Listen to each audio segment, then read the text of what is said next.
আসসালামু আলাইকুম। প্রিয় দর্শক, আপনারা যারা দেশে আছেন প্রবাসে, সবাইকে অনেক অনেক প্রীতি ও শুভেচ্ছা। শুরু হলো টক শো আলোকপাত। আমাদের আজকের বিষয় জবাবদিহির চেতনা। আলোচনায় অংশগ্রহণ করছেন ঢাকা বিশ্ববিদ্যালয়ের আরবি বিভাগের প্রফেসর ডক্টর মোহাম্মদ আব্দুল কাদের। আসসালামু আলাইকুম ওরহমতুল্লাহি ওবারাকাতুহ। আলোচনায় আরও অংশগ্রহণ করছেন বিশিষ্ট লেখক ও গবেষক ডক্টর মীর মঞ্জুর মাহমুদ। আসসালামু আলাইকুম আরহামতুল্লাহি আবরাকাতুহ। প্রিয় দর্শক, জবাবদিহি এবং জবাবদিহিতার চেতনা, এই শব্দগুলো আমাদের খুবই পরিচিত। প্রায়শই বিভিন্ন সভা সেমিনারে এবং বিভিন্ন সংকটে সম্ভাবনায় আমরা এই শব্দগুলোর উচ্চারণ লক্ষ্য করে থাকি। এবং যারা ধর্মভাবনায় ভাবিত তারা প্রায়শই বলে থাকেন, আল্লাহকে ভয় কর, একদিন জবাবদিহি করতে হবে। এই বিষয়গুলো, শব্দগুলো আমাদের কাছে এত পরিচিত, এত বহুল শ্রুত, তারপরেও কি আমরা জবাবদিহিতার যে কাঙ্ক্ষিত চেতনা বা যে পরিবেশ, সেটা আমাদের সমাজে লক্ষ্য করছি?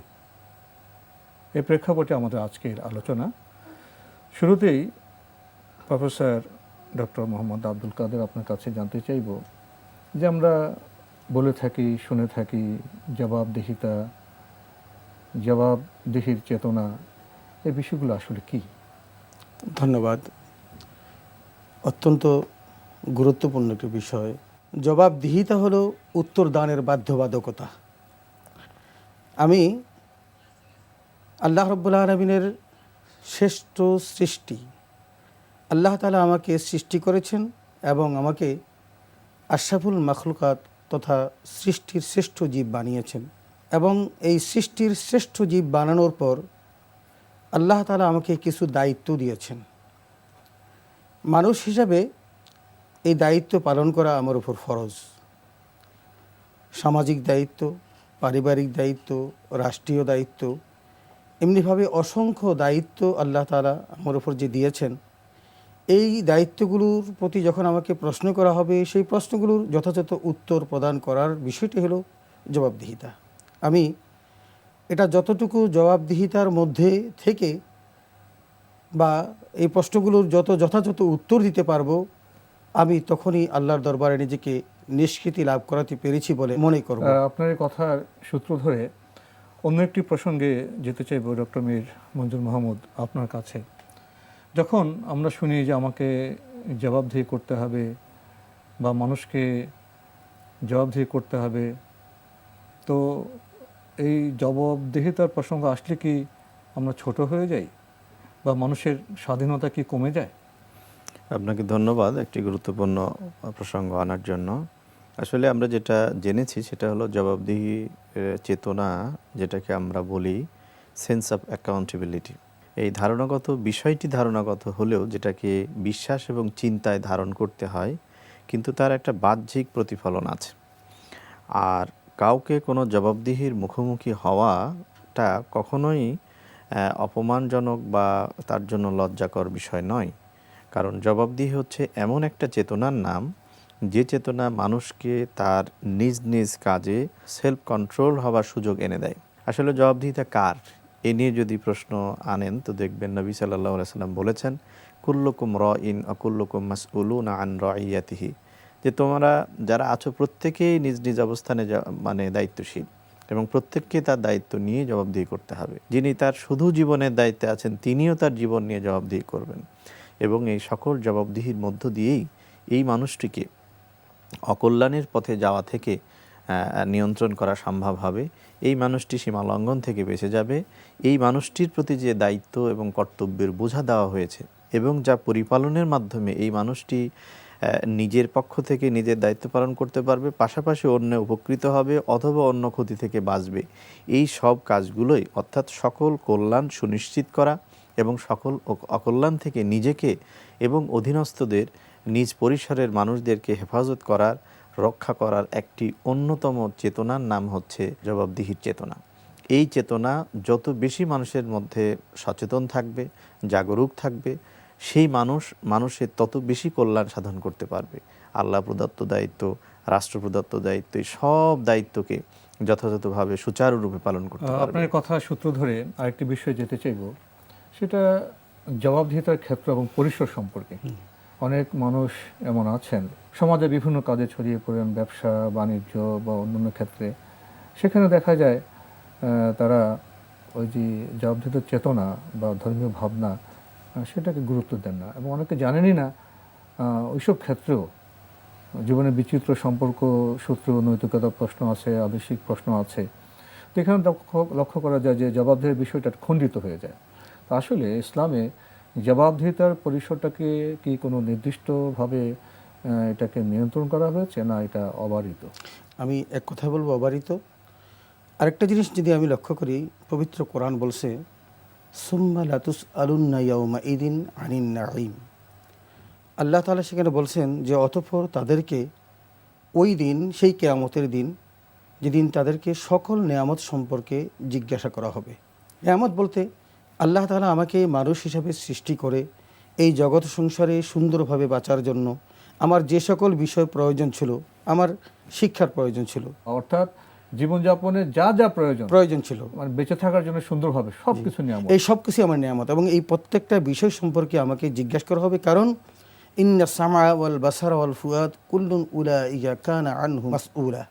আল্লাহ তাআলা কোরআনেই বলছেন তার শ্রবণ, তার দৃষ্টি, তার সেই অন্তরাত্মা, এই সকল কিছুকেই কিন্তু একদিন জিজ্ঞাসা করা হবে। তো নিয়ামত তো অসংখ্য, আল্লাহ নিয়ামতের শেষ নেই। শুকর আদায় কিভাবে করব? জি, শুকর আদায় করার জন্য আল্লাহ যাকে যে নেয়ামত দিয়েছেন, একজন মানুষ সে নেতৃত্ব পেয়েছেন, এটা কিন্তু আল্লাহর পক্ষ থেকে নেয়ামত। এবং ব্যবসায়ী তুতিল মুলকা মান তাশা ওয়া তানজিউল মুলকা মিম্মান তাশা, আল্লাহ তো সকলকে দেননি। আল্লাহ যেহেতু তাকে নেতৃত্বের এই আসনে বসিয়েছেন, সুতরাং এই নেতৃত্ব পাওয়ার পর আল্লাহর যে দেওয়া নেয়ামত, সেই নেয়ামতের যথেচ্ছা ব্যবহার তার পক্ষে করা সম্ভব কোনোভাবেই হবে না। কারণ এটার মধ্যে যে বাইন্ডিংসটা আছে এবং কোরআন এবং সুন্নাহ মোতাবেক যেই দায়িত্বটুকু তাকে দিয়েছে, এর বাহিরে সে যেতে পারবে না, এবং সে অনুসারেই তাকে জীবন গঠন করতে হবে। আল্লাহ তাআলা যে সকল নেয়ামত তাকে দিয়েছেন, প্রত্যেকটা নেয়ামতেরই কৃতজ্ঞতা প্রকাশ করা এবং সেই সাথে তার উপর অর্পিত দায়িত্ব যথাযথ পালন করাটাই হলো তার জবাবদিহিতার চেতনা। আল্লাহ তাআলা কোরআনে যেটা বলেছেন, আল ইয়াউমা নাখতুমু আলা আফওয়াহিহিম ওয়া তুকাল্লিমুনা আইদিহিম ওয়া তাশহাদু আরজুলুহুম বিমা কানু ইয়াকসিবুন। আজকে আমরা যারা কথা বলছি, কাল কিয়ামতের মাঠে হয়তো এই মুখ দিয়ে আমাদের কথা বলার কোনো সুযোগ থাকবে না। আমাদের এই কথা বলার জায়গাগুলো যখন বন্ধ হয়ে যাবে, তখন কিন্তু আমার কর্মের সেই স্বীকৃতি, আমার কর্মের যে গাফেলতি, এই সকল কিছুর আমার হাত এবং পা দ্বারা চলে আসবে, আমার মুখ দিয়ে বলার কোনোই প্রয়োজন আসবে না। সুতরাং আমার কর্মেই প্রমাণ করে দিবে আমি আমার জবাবদিহিতার চেতনায় কতটুকু বলিষ্ঠ ছিলাম এবং আমি সেটা যথাযথ দায়িত্ব পালন করতে পেরেছি কিনা। আমাদের আজকের বিষয় জবাবদিহির চেতনা। বিরতির আগে প্রফেসর ডক্টর মোহাম্মদ আব্দুল কাদের বলছিলেন নেয়ামতের পরিসর বা সীমার কথা। আমরা তো অসংখ্য নেয়ামতের মধ্যে ডুবে আছি। এখন আমাদের সঠিকভাবে নেয়ামতের শুকরিয়া তথা নেয়ামতকে আমরা জবাবদিহিতার আলোকে যদি আমরা এটা ব্যবহার না করি, ভোগ না করি, তাহলে এর পরিণাম কি হতে পারে? এর পরিণাম অত্যন্ত ভয়াবহ হয়। কারণ আমরা যেটা জেনেছি সেটা হলো নেয়ামতের শুকরিয়া হচ্ছে ওই জিনিস যে আল্লাহর দেওয়া নেয়ামত, আল্লাহর দেওয়া নিয়মে প্রতিপালন ব্যবহার করাটাই হচ্ছে নেয়ামতের প্রধানতম শুকরিয়ার পথ। আর এইটা যদি মানুষ জবাবদিহির চেতনায় ব্যবহার না করে, তাহলে মানুষ সীমা লঙ্ঘন করবেই করবে। সে ক্ষমতা যদি জবাবদিহিতার চেতনা না থাকে, তো একজন ক্ষমতাশালী মানুষ অবশ্যই তার অধীনস্থদের প্রতি জুলুম করবে। একজন যাকে জ্ঞানে নিয়ামত দিয়েছেন, তিনি যদি জবাবদিহিতার চেতনা না রাখেন, তাহলে অবশ্যই তার জ্ঞান মানুষের কল্যাণে না হয়ে মানুষের অকল্যাণে ব্যবহার করবে, বিভ্রান্তি ছড়াবে। এবং এটাকে এত বেশি গুরুত্ব ইসলাম দিয়েছে, সেজন্য ইসলাম মূলত মানুষের গোটা জীবনকে আখিরাতের সাথে কানেক্ট করেছে। এবং দুনিয়ার জবাবদিহি, আখিরাত মানে তো জবাবদিহির চেতনা, এবং সেই ফুল চেতনাটাই সেখানে কানেক্ট করেছে, সম্পর্কিত করেছে, এবং বিষয়টাকে এত বেশি মজবুত করেছে, বলেছে যে তুমি যা করছো এটা রেকর্ড হচ্ছে। এটা যেমন মানুষের বিশ্বাসে প্রতিস্থাপন করে দেওয়া হয়েছে, পাশাপাশি প্রতিটা কাজেরই জবাব দিতে হবে এটাকে সুনিশ্চিত করা হয়েছে, এটাও বিশ্বাসের অংশ করে দেওয়া হয়েছে। আর এটা সর্বক্ষণভাবে আল্লাহর পক্ষ থেকে দেখা হচ্ছে। কোরআনে বলা হচ্ছে যে কোনো একটি গাছের পাতাও খসে পড়ে না যেটার শব্দ আল্লাহর কাছে না পৌঁছে। অর্থাৎ একটা মানুষ যে কোনো সময় রাতের আঁধার অথবা দিনের আলো, লোকের সামনে অথবা একাকী, যে কাজই করুক যেভাবেই করুক সেটা রেকর্ড হচ্ছে। এই রেকর্ডটা তাকে দেখানো হবে। তার মানে সেদিন জানতে চাওয়া হবে তুমি কেন করেছো। আর এইটার সব কিছু আল্লাহ আলিমুল গায়েব হিসাবে নিজের এবং সব কিছু জানেন। এই পরিচয় দেওয়ার মাধ্যমে মানুষকে জানিয়ে দিচ্ছেন যে তুমি যা করছো, তোমাকে যে নেয়ামত দেওয়া হয়েছে এইটা আমার নির্দেশের বাইরে তুমি ব্যবহার করলেই সেটা হবে জুলুম এবং জবাবদিহিতা তুমি করতে পারবে না। আপনি জবাবদিহিতার যে চেতনার কথা বললেন, যে গভীরতার কথা বললেন, আমরা প্রতিটি কাজের জন্য যদি আল্লাহর কাছে জবাবদিহি করতে হয়, যদি এই চেতনায় বিশ্বাস করি, তাহলে আমরা যখন ঘরে কাজ করব, সমাজে কাজ করব, বিভিন্ন অফিস আদালতে কাজ করব, প্রতিটি মানুষ যদি জবাবদিহিতার চেতনায় ঋদ্ধ হয়, সমৃদ্ধ হয় এবং জবাবদিহিতার বিষয়টিকে গণ্য করে, ভয় করে, তাহলে কি আমাদের সংক্ষুব্ধ যে পরিবার আছে, সমাজ আছে বা পরিমণ্ডল আছে, সেখানে কি সংশোধন আসতে পারে? অবশ্যই সেখানে সংশোধন আসতে পারে এবং এটাই উপযুক্ত পথ। কারণ মানুষের চোখ ফাঁকি দেওয়া তো সুযোগ আছে। মানুষকে কোনো রকম বুঝিয়ে দিলে, তার দৃষ্টির আড়াল করলেই তার পক্ষে ধরা সম্ভব না। কিন্তু মানুষ যখন বিশ্বাস করবে, চেতনাগতভাবে জবাবদিহিটাকে যখন আল্লাহর সাথে কানেক্ট করবে, তখন সে দেখবে যে আমি যা করি আল্লাহকে তো ফাঁকি দিতে পারবো না, মানুষকে ফাঁকি দিতে বড় পারবো। কাজ সবই আল্লাহর রেকর্ড হচ্ছে, নজরে হচ্ছে। ফলে জবাবদিহির চেতনাটা ইসলাম অত্যন্ত গুরুত্বপূর্ণ করেছে। এটা ইমানের একটা বিশ্বাসের অংশের মধ্যে এনেছে। এজন্যই যে মানুষকে এই বাগডোরে যদি না বাঁধা যায়, এই শৃঙ্খলে যদি না বাঁধা যায়, তো কোরআনের সূরা আসরের বক্তব্য যে ইন্নাল ইনসানা লাফি খুসর, মানুষ সৃষ্টিগতভাবেই স্বাভাবিকভাবেই সে ক্ষতির মধ্যে যাবে, ক্ষতির মধ্যে থাকবে। এই জায়গা থেকে বাঁচতে হলে, নিজে এবং তার অধীনস্থদের বাঁচাতে হলে জবাবদিহিতাই হচ্ছে একমাত্র, এই চেতনাই হচ্ছে একমাত্র শক্তি যেটা মানুষকে, তাকে দুনিয়াতে জীবনকে সুন্দর করবে এবং আখিরাতের জীবনকে সহজ এবং সাফল্যমণ্ডিত করবে। আপনার কথার সূত্র ধরে আরেকটি বিষয়ে যেতে চাইব। জবাবদিহিতার যে প্রসঙ্গটি, এটি আমাদের জীবনের সব ক্ষেত্রে খুবই গুরুত্বপূর্ণ বা আমাদের সমাজে বিভিন্ন ক্ষেত্রে বিভিন্ন সময়ে আমরা বলি যে আমাদের জবাবদিহি করতে হবে। জবাবদিহিতার যে সংস্কৃতি, এটা আমাদের আরও বাড়াতে হবে। তো যে কোনো ক্ষেত্রে তো উত্তম উদাহরণ নবী রাসূল এবং সাহাবারা। তাদের জীবনে আমরা জবাবদিহিতার এই যে বিষয়টি, এটা আমরা কতটা কিভাবে দেখি? জবাবদিহিতার মধ্যেই মুক্তি নিহিত। আমি যদি সঠিক জবাবদিহি না করতে পারি, কাল কেয়ামতে আল্লাহর আদালতে আমাকে যখন জিজ্ঞাসা করা হবে, আমি যদি যথাযথ উত্তর দিতে ব্যর্থ হই, তাহলে আমি জাহান্নামী, এতে কোনো সন্দেহের অবকাশ নেই। এবং এই সংস্কৃতি যদি গড়ে না উঠানো যায় এবং নিজের পরিবার থেকে যদি শুরু না করা যায়, তাহলে ওই জবাবদিহিতার লঙ্ঘনের জন্য তাকে কাল কেয়ামতের মাঠে আল্লাহর আদালতে তাকে যখন জিজ্ঞাসা করা হবে এবং ব্যর্থ হবে, তখন তাকে জাহান্নামে যেতে হবে। এই কারণে আমি হযরত ওমর ফারুক রাদিয়াল্লাহু তাআলা সে কথাই বলছিলাম, দিনের প্রশাসন চালিয়ে রাতে বেরিয়ে যেতেন। জি প্রজারা কে কেমন আছে, যদি সেটাই যে সে কথা যদি বলি, তাহলে প্রথমত আসবে হযরত ওমর ফারুক রাদিয়াল্লাহু তাআলা আনহু। তিনি খলিফার মসনদে বসে প্রথম দিন যে বক্তৃতাটি দিয়েছিলেন এবং তিনি জনসমুদ্রের সম্মুখে যখন প্রশ্নটি করেছিলেন যে দেখো, আমি যখন কোরআন সুন্নাহর বাহিরে যদি কোনো সিদ্ধান্ত নেই, তাহলে তোমরা কে আছো, আমাকে তখন কে বারণ করতে পারবে? হযরত ওমর ফারুক রাদিয়াল্লাহু তাআলা আনহু এমন একজন বলিষ্ঠ চেতনার ব্যক্তিত্ব ছিলেন যে কেউ কখনো কথা বলতে সাহস পেলেন না। কিন্তু একজন বৃদ্ধ বসেছিলেন, তিনি তার হাতের কঞ্চিটি উঠিয়ে বললেন, হে ওমর ফারুক, যদি তুমি কোরআন সুন্নাহ বিরোধী কোনো বক্তব্য দাও, কোনো কাজ করো, তাহলে আমি আমার এই হাতের লাঠি দ্বারা আমি তোমাকে আঘাত করে তোমাকে সেই সিংহাসন থেকে বের করে দেব। হযরত ওমর ফারুক রাদিয়াল্লাহু তাআলা আনহু হাত তুলে আল্লাহর কাছে বলেছিলেন, হে আল্লাহ, আমাকে সঠিক পথে রাখার জন্য তুমি দুই একজন মানুষকেও যে তৈরি করে রেখেছো, এই জন্য আমি তোমার কাছে শুকরিয়া জ্ঞাপন করছি। এটা হলো তার প্রথম দিনের ঘটনা। এবং পরবর্তীতে আমরা দেখেছি এই জবাবদিহিতার চরম পরাকাষ্ঠা তিনি প্রদর্শন করেছেন অনেকগুলো সময়।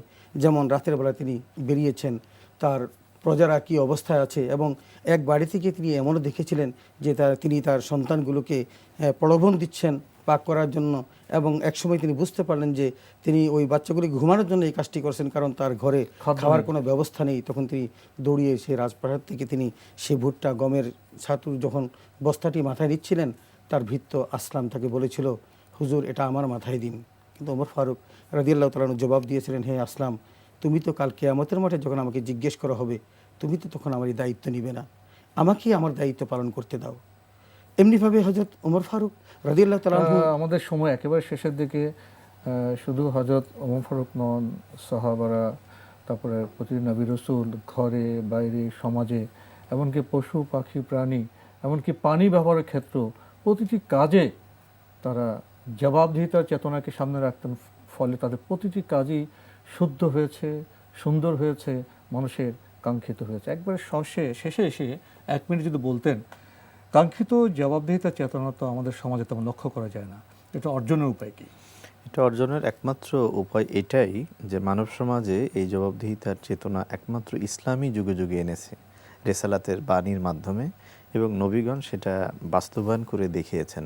সুতরাং এখন আমাদের কাছে কোরআন রয়েছে, নবী সাল্লাল্লাহু আলাইহি সাল্লামের চরিত্র সিরাত আমাদের সামনে আছে, উদাহরণ আছে, সাহাবা সহ মানুষদের উদাহরণ আছে।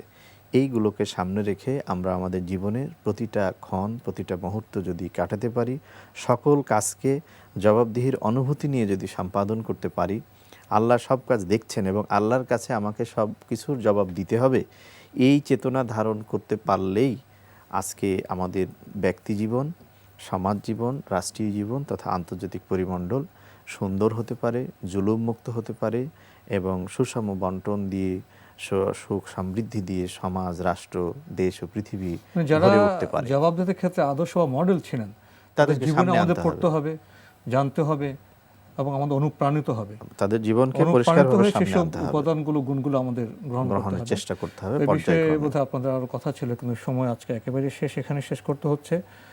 ডক্টর মীর মঞ্জুর মাহমুদ, আপনি কষ্ট করে আমাদের স্টুডিওতে এসেছেন, সময় দিয়েছেন, সেজন্য আপনাকে অনেক ধন্যবাদ। আপনাকে অনেক ধন্যবাদ। প্রফেসর ডক্টর মোহাম্মদ আব্দুল কাদের, আপনিও কষ্ট করে আমাদের স্টুডিওতে এসেছেন, সময় দিয়েছেন, সেজন্য আপনাকে অনেক ধন্যবাদ। আপনাকে ধন্যবাদ, ধন্যবাদ এনটিভি এবং সকল কলাকুশলীকে। প্রিয় দর্শক, আলোকপাত অনুষ্ঠানে আমাদের আজকের বিষয় ছিল জবাবদিহির চেতনা। বিজ্ঞ আলোচকদের আলোচনা থেকে আমরা উপলব্ধি করলাম, জবাবদিহিতা মানুষকে ছোট করে না, মানুষের স্বাধীনতাকে খর্ব করে না, বরং জবাবদিহির চেতনা মানুষকে সুশৃঙ্খল করে, নেয়ামতের শুকর আদায় করার, গুজার করার চেতনা জাগ্রত করে।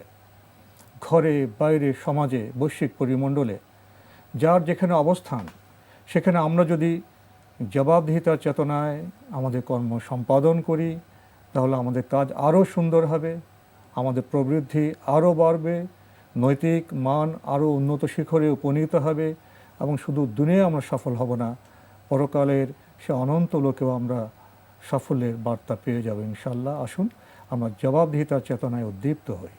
প্রিয় দর্শক, আপনারা আমাদের এই অনুষ্ঠানটি এনটিভি অনলাইনেও দেখতে পারবেন, ভিজিট করুন www.ntvbd.com। দর্শক, আপনারা সবাই নিরাপদে থাকুন, থাকুন শান্তিতে। আসসালামু আলাইকুম।